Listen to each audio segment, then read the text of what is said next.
எல்லாருக்கும் வணக்கம். Welcome to SSC maths academy's GS bits. இன்னைக்கு நம்ம ஜிஎஸ் பிட்ஸ்ல பார்க்க போற டாபிக் என்னன்னா ஈஸ்ட் இந்தியா கம்பெனி. ஸோ இது என்ன சப்ஜெக்ட்ல வருது? நமக்கு மாடர்ன் இந்தியாவில் வருது.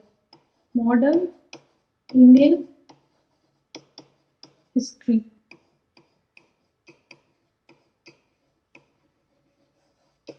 ஓகேவா? இந்த டாபிக் கீழே தான் நமக்கு ஈஸ்ட் இந்தியா கம்பெனி வரும். ஸோ இந்த ஈஸ்ட் இந்தியா கம்பெனி அப்படிங்கிறது என்ன பர்பஸ்க்காக ஸ்டார்ட் பண்ணியிருப்பாங்கன்னா, நமக்கு வேர்ல்ட் ட்ரேட்ல யூரோப் இந்தியா அண்ட் ஏஷியாவை அதிகப்படியாக அவங்களோட எசென்ஷியல் ஐட்டம்ஸ்க்கு டிபெண்ட் பண்ணி இருந்தாங்க. மிளகு அந்த மாதிரியான ஐட்டம்ஸ்க்கு டிபெண்ட் பண்ணி இருந்தாங்க. இந்த ட்ரேட் ரூட் முதல்ல லேண்ட் வழியாக தான் இருந்தது. அப்போ அந்த லேண்ட் வழியாக இருக்கிறப்போ அது டர்க்கி அப்படிங்கிற ரீஜனை கிராஸ் பண்ணி தான் வரணும். இப்போ இந்த டர்க்கியை ஆட்டமன் டர்க்ஸ் அவங்க ஆட்சிக்கு வந்ததுக்கப்புறம் இந்த ட்ரேடை ஸ்டாப் பண்ணிட்டாங்க. அதனால யூரோப் இருக்காங்கல்ல, இங்கே யூரோப் இங்கே ஏஷியான்னு வச்சுக்கோங்க. இந்த யூரோப் என்ன பண்ணணும், இங்கே ஆப்பிரிக்கா இருக்கும். யூரோப்க்கு என்னன்னா இந்த லேண்ட் ரூட் தடைப்பட்டுருச்சு. அப்போ அவங்களுக்கு ஆல்டர்னேட் ரூட்டை கண்டுபிடிக்கணும் அப்படின்னு சொல்லிட்டு அவங்க நிறைய மிஷன்ஸ் போட்டாங்க. ஸோ அந்த மாதிரி ஆல்டர்னேட் ட்ரேட் ரூட்ஸ் இப்படி நம்ம இந்தியன் ஓஷனை சுற்றிட்டு ஏஷியாவுக்கு வர மாதிரி இருந்துச்சு. அந்த மாதிரி சில கம்பெனிஸ் லேண்ட் ரூட்டை சி ரூட்டை கண்டுபிடிச்சு ஒரு ட்ரேடை எஸ்டாப்ளிஷ் பண்ணாங்க. ஸோ இந்த மாதிரி ஒரு ட்ரேடிங் கம்பெனியாக தான் ஈஸ்ட் இந்தியா கம்பெனிஸ் ஸ்டார்ட் பண்ண ஆரம்பிச்சது. ஸோ இந்த ஈஸ்ட் இந்தியா கம்பெனிஸ்னால் நமக்கு தெரிஞ்சது பிரிட்டிஷ் ஈஸ்ட் இந்தியா கம்பெனி மட்டும் தான் பிரபலமாக தெரியும். ஆனால் பிரிட்டிஷ் ஈஸ்ட் இந்தியா கம்பெனி மட்டும் இல்லை, நிறைய இருந்துச்சு. டச்சு ஃபர்ஸ்ட் போர்ச்சுகீஸ் இந்தியாவுக்கு வந்திருப்பாங்க. ஸோ போர்ச்சுகீஸ், அதுக்கப்புறம் டச், அதுக்கப்புறம் இங்கிலீஷ், அப்புறம் டேனிஷ், அப்புறம் ஃப்ரெஞ்ச். இந்த மாதிரி நிறைய ஈஸ்ட் இந்தியா கம்பெனிஸ் இருந்தது. ஸோ இவங்க எப்படி ட்ரேட் பண்ணாங்க, அதுக்கப்புறம் இவங்க எப்படி ட்ரேடிங் எம்பையர்ஸாக மாறினாங்க, அதுக்கப்புறம் எப்படி இந்தியாவே ரூல் பண்ண ஆரம்பிச்சாங்க, அவங்கள எப்படி கண்ட்ரோல் பண்ணி நம்ம இண்டிபெண்டன்ஸ் வாங்கணும் அப்படிங்கிறது தான் மாடர்ன் இந்தியன் ஹிஸ்ட்ரி. ஸோ அதில் நம்ம ஈஸ்ட் இந்தியா கம்பெனி ரிலேட்டடான இம்பார்ட்டண்ட்டான சில விஷயங்களை மட்டும் நம்ம இன்னைக்கு டிஸ்கஸ் பண்ணலாம். ஓகேவா? சரி, ஃபர்ஸ்ட் கொஸ்டின் போகலாம். Which act of British India abolished the monopoly of East India Company in the tea trade with China? So இது என்ன அப்படின்னா, இப்போ ஃபார் எக்ஸாம்பிள் இங்கே சொல்லிட்டாங்க அது பிரிட்டிஷ் இந்தியா தான். So British East Indian company அவங்களுக்கு ஒரு மொனோபோலி கொடுத்துருந்தாங்க. அதாவது அவங்க ஈஸ்ட் ஆஃப் இந்தியா அது ஃபுல்லாத்துலேயும் பிரிட்டிஷ் கூட ட்ரேட் பண்ணுற அந்த உரிமை யாருக்கு மட்டும்தான் இருக்குது? பிரிட்டிஷ் ஈஸ்ட் இந்தியா கம்பெனி மட்டும்தான் இருக்குது. இப்போ இந்தியாவிலேயே நிறைய கம்பெனிஸ் இருக்குது, டாடா இருக்குது, ரிலையன்ஸ் இருக்குது, அந்த மாதிரி நிறைய கம்பெனிஸ் இருக்குல்ல. அதே மாதிரி அப்போ இருக்கிற பிரிட்டிஷ்லையும் நிறைய கம்பெனிஸ் இருந்திருக்கும். அதில் ஒன் ஆஃப் த கம்பெனிஸ் தான் ஈஸ்ட் இந்தியா கம்பெனி. அந்த கம்பெனிக்கு ஃபுல் மொனோபோலி கொடுத்துட்டாங்க. நீங்கள் மட்டும்தான் ட்ரேட் பண்ணணும். யார் கொடுத்தது? பிரிட்டிஷ் கிங்டம் கொடுத்துட்டாங்க. ஓகேவா? ஸோ இந்த மொனோபோலி ஒரு தாக்கத்தை ஒரு கிரியேட் பண்ணுச்சு. ஏன்னா மற்ற கம்பெனிஸும் இருக்காங்கல்ல, அந்த கம்பெனிஸ் எல்லாம் நாங்களும் ட்ரேட் பண்ணுறோம், நாங்களும் ப்ராஃபிட் கொண்டு வரோம் அப்படின்னு சொல்லிட்டு அவங்க அதை கண்டென்ட் பண்ணாங்க. மோரோவர் ஈஸ்ட் இந்தியா கம்பெனியாலேயும் ஒரு கட்டத்தில் ப்ராஃபிட்டபிள் ட்ரேடை கொடுக்க முடியல. ஸோ அதனால என்ன பண்ணிட்டாங்கன்னா மோனோபோலியா அபாலிஷ் பண்ணிட்டாங்க. ஃபர்ஸ்ட் டீ அப்படி டீ தவிர இது எல்லாத்துலேயுமே மொனோபோலியா அபாலிஷ் பண்ணாங்க. அது சார்ட்டர் ஆக்ட் ஆஃப் 1813. டீயோட மொனோபோலியையும் அபாலிஷ் பண்ணது எந்த சார்ட்டர் ஆக்ட் அப்படின்னா சார்ட்டர் ஆக்ட் ஆஃப் 1833. புரியுதா? ஸோ இந்த மாதிரி ஒவ்வொரு சார்ட்டர் ஆக்ட்ல நிறைய ப்ரொவிஷன்ஸ் இருக்கு. அது எல்லாத்தையும் நீங்க என்னன்னு ஒரு தடவை ரிவைஸ் பண்ணிக்கோங்க. ஓகேவா? நெக்ஸ்ட் கொஸ்டின் போகலாம். Who among the following was the leader on the East India Company side in the Battle of Plassey? So இந்த பேட்டில் ஆஃப் பிளாசே எந்த வருஷம் நடந்துச்சு? எந்த ஒரு வாரா இருந்தாலும் உங்களுக்கு என்னென்ன தெரியணும்னா அது எந்த வருஷம் நடந்துச்சு, யாருக்கும் யாருக்கும் நடுவில் நடந்துச்சு. East India company versus Sirajuddaulah என்ன பர்பஸ்க்காக நடந்துச்சு? சிராஜுதௌலா வந்து ஈஸ்ட் இந்தியா கம்பெனி வந்து தஸ்தக் அப்படின்னு சொல்லி ட்ரேட் ஃப்ரீ பாஸ் வந்து கொடுக்கப்பட்டிருக்கும் ஈஸ்ட் இந்தியா கம்பெனிக்கு. அதை வந்து இவங்க வந்து ரொம்ப பயங்கரமா மிஸ்யூஸ் பண்ணிட்டு இருப்பாங்க. அதுவும் மட்டும் இல்லாம அந்த ஈஸ்ட் இந்தியா கம்பெனி வந்து சிராஜுதௌலாவோட இடத்துலயே இருந்துட்டு அவங்கள சுத்தி இந்த கம்பெனியை சுத்தி ஒரு ஃபோர்ட் போட்டுருவாங்க இவங்களோட பெர்மிஷன் இல்லாமையே. அதனால இந்த பர்பஸ்னாலதான் இந்த வார் வந்து வந்திருக்கும். ஓகே, இப்போ இந்த வார்ல வந்து ஈஸ்ட் இந்தியா கம்பெனி வந்து வின் பண்ணிடுவாங்க. அப்போ இந்த ஈஸ்ட் இந்தியா கம்பெனி வின் பண்ணியிருப்பாங்கன்னா அந்த பேட்டில வந்து தலைமை ஏற்று நடத்துனது யாரு அப்படின்னு சொல்லி கேட்டிருக்காங்க. இப்போ இதோட ஆன்சர் என்ன அப்படின்னா ராபர்ட் கிளைவ். இதுல ஜெயிச்சது ஈஸ்ட் இந்தியா கம்பெனி தான். பட் அவங்க வந்து நேர்மையா ஜெயிச்சிருக்க மாட்டாங்க. சிராஜுத்தௌலாவோட டிசிபிள்ஸ் இருந்திருப்பாங்க. அவங்களெல்லாம் பிரைப் பண்ணி அவங்களை நீங்க சண்டையே போடக்கூடாதுன்னு சொல்லி அந்த மாதிரி ஒரு ஒரு அன்ஃபேர் சிச்சுவேஷன்ல தான் வந்து தோக்கடிச்சிருப்பாங்க. ஓகேவா? நெக்ஸ்ட் கொஸ்டின் போலாம்.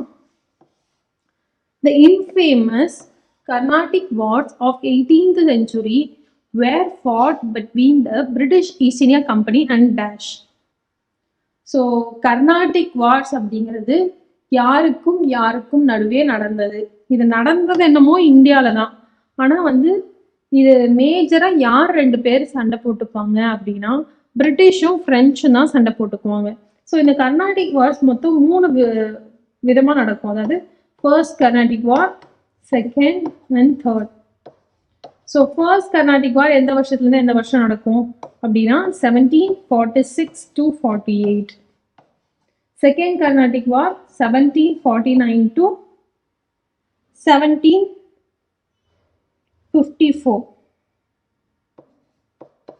Third Carnatic war 1756 to 63.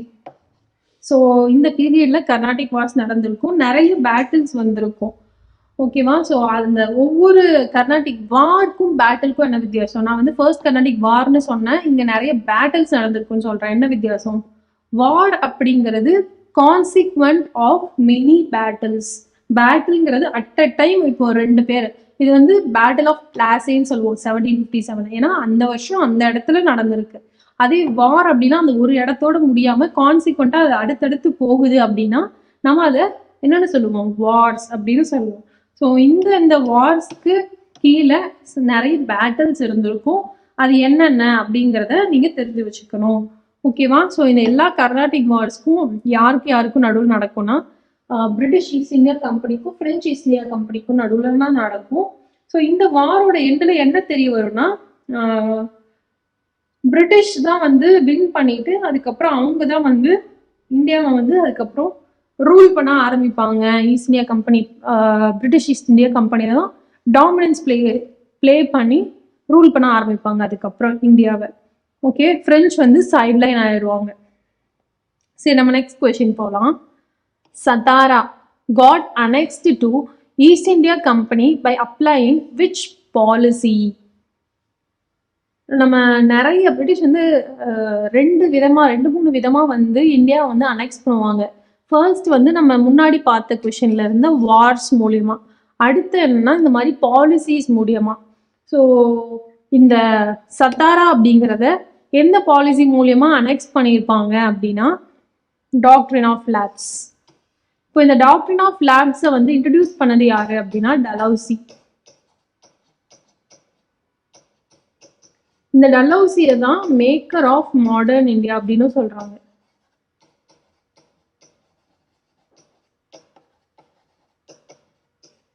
ஓகேவா? ஸோ இந்த டாக்ட்ரின் ஆஃப் லேப்ஸ் அப்படிங்கிறது என்ன கான்செப்ட் அப்படின்னா, இப்போ இந்தியாவை வந்து நிறைய கிங்டம்ஸ் வந்து ரூல் பண்ணிட்டு இருந்துச்சு. லைக் மைசூர், சத்தாரா, ஜான்சி அந்த மாதிரி. இப்போ எந்தெந்த கிங்குக்கெல்லாம் மேல் வாரிசு, ஆண் வாரிசு இல்லையோ அவங்க எல்லாரோட லேண்டும் டைரக்டா வந்து பிரிட்டிஷ் கிரவுனுக்கு கீழே போனதாக அர்த்தம் அப்படின்னு சொல்லிட்டு கொண்டு வந்ததுதான் டாக்ட்ரின் ஆஃப் லேப்ஸ். அதாவது அவங்க தத்தெடுத்த பிள்ளையாவும் இருக்கக்கூடாது, அவங்களுக்கு சுயமா ஒரு ஆண் வாரிசு இல்லைனாலே அந்த லேண்ட் வந்து அவங்களுக்கு இல்லை, அந்த கிங்டம் வந்து அவங்களுக்கு இல்லைன்னு சொல்றதுதான் இந்த டாக்ட்ரின் ஆஃப் லேப்ஸ். இதை கொண்டு வந்தது டலௌசி.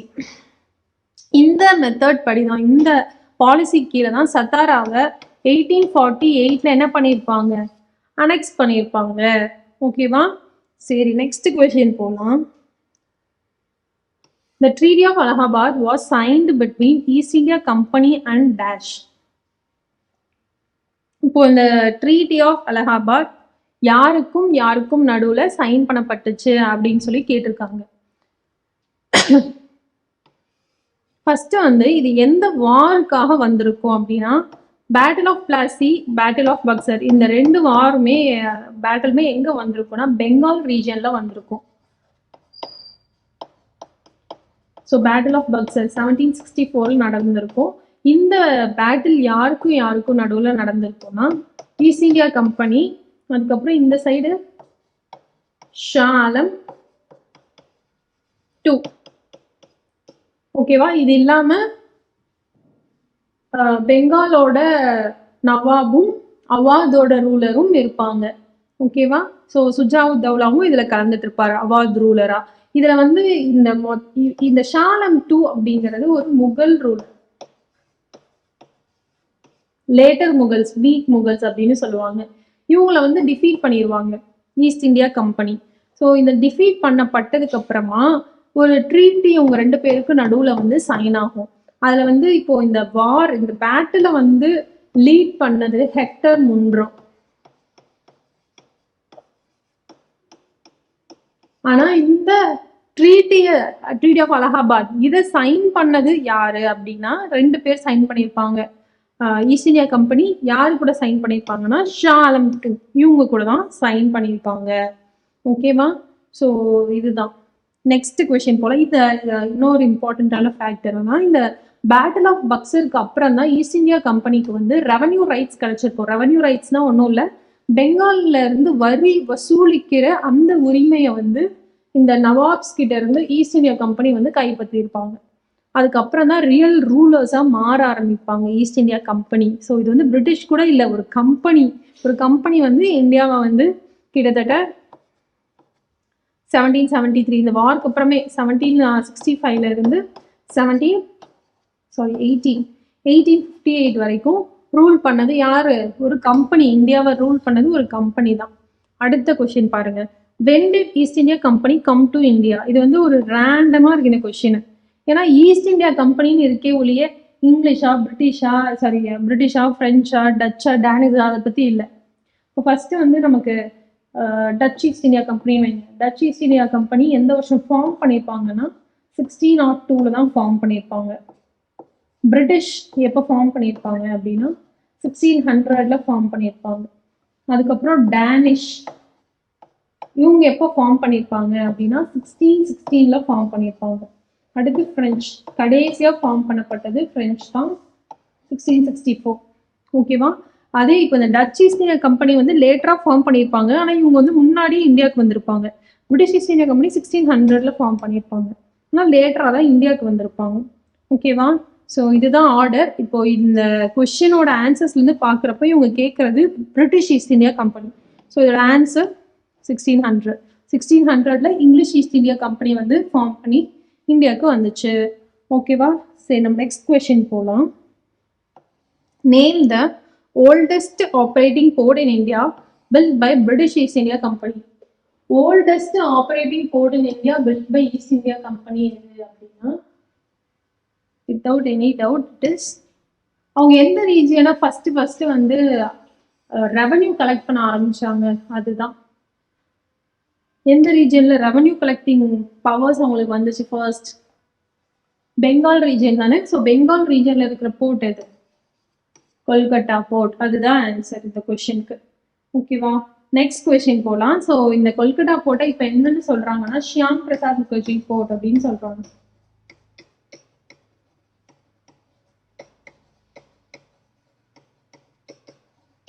ஓகே, நெக்ஸ்ட் கொஸ்டின் பாருங்க. By which act the power from the British East India Company was transferred to the British Crown? நான் முன்னாடியே இந்த ஒரு கொஸ்டின் டிஸ்கஷன்ல சொன்னேன், எந்த வருஷத்துலேருந்து எந்த வருஷம் வரைக்கும் ஒரு கம்பெனி இந்தியாவை ரூல் பண்ணிட்டு இருக்கோம். It is approximately from 1765 to 1858. நமக்கு வந்து 1857 வந்து கிரேட் இந்தியன் ரிவோல்ட் வந்திருக்கும். அந்த ரிவோல்ட்டுக்கு அப்புறமா தான் என்ன ஆகியிருக்கும் அப்படின்னா பிரிட்டிஷ் வந்து தன்னோட அந்த க்ரௌனுக்கு, அந்த கம்பெனி வந்து க்ரௌனுக்கு தன்னோட பவர்ஸை வந்து ஃபுல்லா எடுத்துக்குவாங்க. இனிமேல் க்ரௌனுக்கு கீழே அவங்க இந்தியாவோட ரூல் இருக்க போகுது அப்படின்னு சொல்லி அனௌன்ஸ் பண்ணியிருப்பாங்க. இனிமேல் கம்பெனி ரூல் கிடையாது அப்படின்னு அபாலிஷ் பண்ணியிருப்பாங்க. ஸோ இதெல்லாம் நடந்தது எந்த ஆக்ட்ல? Government of India act 1858. Okay, சரி நம்ம நெக்ஸ்ட் கொஸ்டின் போகலாம். Which of the following cities was obtained by East India Company, at least from the local king, where it built Fort St. George to protect its factory in 1639? அப்போ ஒரு English East India company கீழே கொடுக்கப்பட்டிருக்கிற எந்த சிட்டியை வந்து local king கிட்ட இருந்து லீஸுக்கு எடுத்து சென்ட் ஜார்ஜ் ஃபோர்ட்டை வந்து பில்ட் பண்ணாங்க. இது நீங்க தமிழ்நாட்டில் இருந்துட்டு தப்பே பண்ணக்கூடாது. தமிழ்நாடோட அசம்பிளி எங்க இருக்கு? அந்த ஜார்ஜ் கோட்டை அப்படின்னு கேள்விப்பட்டிருக்கீங்களா? ஸோ இதோட ஆன்சர் என்ன அப்படின்னா மெட்ராஸ் தான்.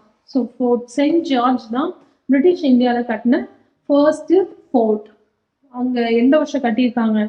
1639. இதெல்லாம் உங்களுக்கு அடிஷ்னல் ஃபேக்ட்ஸ் கொஸ்டின்லேயே கொடுத்துருக்காங்க இந்த ஃபேக்ட்ஸ்லாம். ஓகேவா? இதே கொல்கத்தால ஒரு ஃபோர்ட் பில்ட் பண்ணியிருப்பாங்க. அது என்ன அப்படின்னா Saint Williams fort. Okay, next question பாருங்க.